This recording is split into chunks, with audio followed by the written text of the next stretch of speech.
Viviane, em primeiro lugar, obrigado por aceitar o convite do GR Club. É muito bom tê-los aqui em Nova York, apresentando a carteira de projetos para investidores do mundo todo. Gostaria de começar mencionando a quantidade grande de projetos de concessões passadas, que não performaram conforme o esperado, e nesse momento as concessionárias pedem pelo rompimento do contrato, ou até alguns casos de caducidade que a gente já viu ao longo do tempo. Dito isso, qual que é a saída encontrada pelo Ministério e como isso está sendo recebido tanto pelo mercado quanto pelos órgãos de controle? Obrigada pela oportunidade de estarmos aqui conversando e apresentando a carteira e pela parceria que temos com o GRI, né, e nessa divulgação que é bastante relevante. Sua pergunta foi excelente. A gente precisa, antes de vender, né, antes de apresentar uma nova carteira, organizar a casa, como dizem, né? E nós tínhamos alguns contratos com baixa performance ou contratos estressados, como algumas pessoas dizem, né? Mas, basicamente, eram contratos que as concessionárias, por algum motivo, não conseguiam realizar obras. E os usuários se sentem muito frustrados, né? Porque eles têm uma expectativa de obras, principalmente de ampliação de capacidade, como duplicação, faixas adicionais, serem executadas. E nós tivemos uma possibilidade legal de devolução amigável desses contratos, que é quando o usuário, então, devolve, né, para o poder concedente e ele faz um novo leilão e oferta novamente a iniciativa privada. No entanto, quando eu faço uma comparação, né, a primeira concessionária que aderiu a um processo de devolução amigável durou 4 anos. Se você faz o leilão até o início da execução de obras, terceiro ano, né, que é do terceiro ao sétimo ano. Então, o usuário ele fica por um longo tempo sem a execução de obras.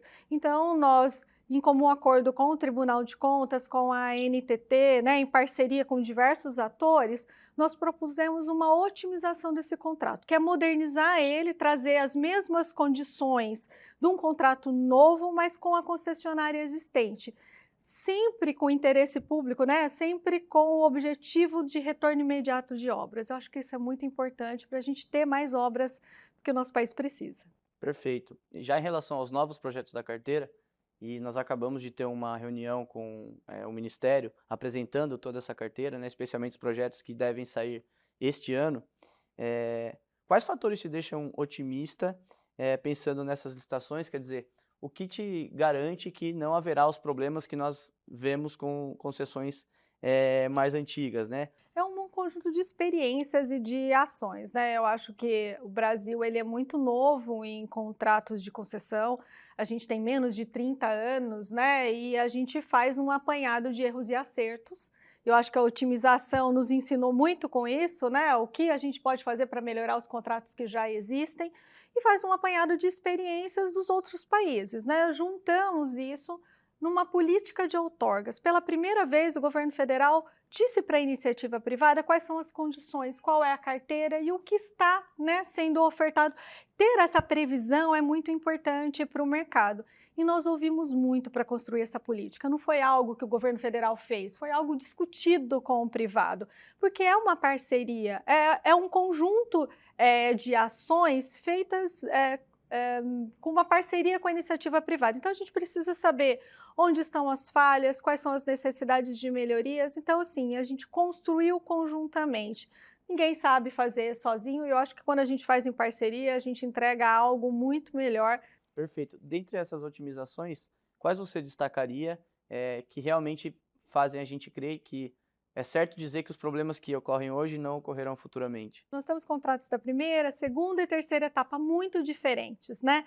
E é interessante quando a gente e temos muitas reuniões com a SESEX Consenso e com a área técnica do TCU também, e a gente fica tão evidente que os contratos são diferentes quando a gente começa essas discussões. Modernizar e colocar principalmente degrau tarifário, eu acho que é uma grande modernização e um benefício muito grande, não só para os usuários, mas também para a iniciativa privada, porque o usuário ele vai pagar quando aquela infraestrutura for entregue, então ele tem um valor de tarifa antes da execução da obra e outro depois da execução da obra, então, né, ele paga pela utilização. E o segundo, o efeito é o atrativo que isso dá, o indutor que isso dá para o privado, porque ele tem um fomento ainda maior para executar essa obra. Então, Isso, e várias outras ações fazem com que a gente tenha um contrato mais moderno, com um acompanhamento melhor, com várias medidas de solucionar conflitos. Então, a gente tem aí um contrato mais adequado, não só para o privado, mas principalmente para os usuários que querem uma infraestrutura, né? Perfeito. Vamos falar um pouquinho mais da carteira de projetos, essa apresentação que você acabou de fazer junto com o secretário Jorge Santoro. Quais as prioridades? Existe uma cereja do bolo, uma galinha dos ovos de ouro? E como é que está essa distribuição regionalmente, em termos de investimentos Nordeste, Norte, Sul, Sudeste, Centro-Oeste? Ele tem mais a região central e norte, né, porque a gente tem a 364 que vai até Porto Velho em Rondônia. 10 dos nossos 13 projetos são voltados ao agronegócio, então que é muito importante, são corredores logísticos muito relevantes.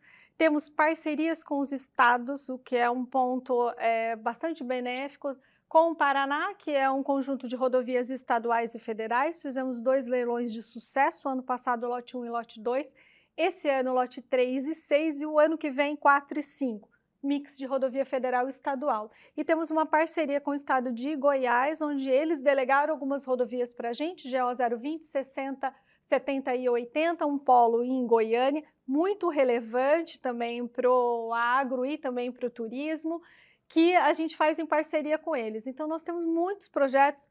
Eu acho que os 13 são ótimos, que a gente trabalha intensamente com eles, mas eles têm perfis diferentes. Eles têm alguns com extensão maior, com capex maior, outros com capex menor, porque eu acho que isso também é algo para a gente fazer um destaque. É importante que a gente tenha uma carteira diversificada, porque aí a gente vai ter players, né, maiores e menores participando. Com isso, a gente aumenta a participação. No nosso último leilão, no trecho da 040, de Juiz de Fora até BH, nós tivemos 4 participantes.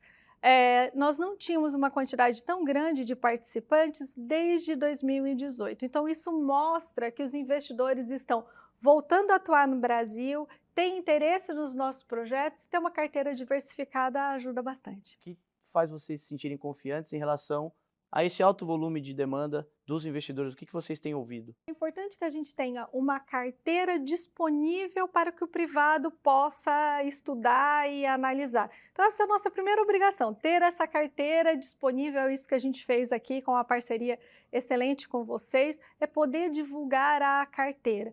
Agora, são projetos muito bons, com muita rentabilidade, projetos bastante interessantes e que evoluímos muito no compartilhamento de riscos. Não só risco de engenharia, risco geotécnico, mas também risco de demanda.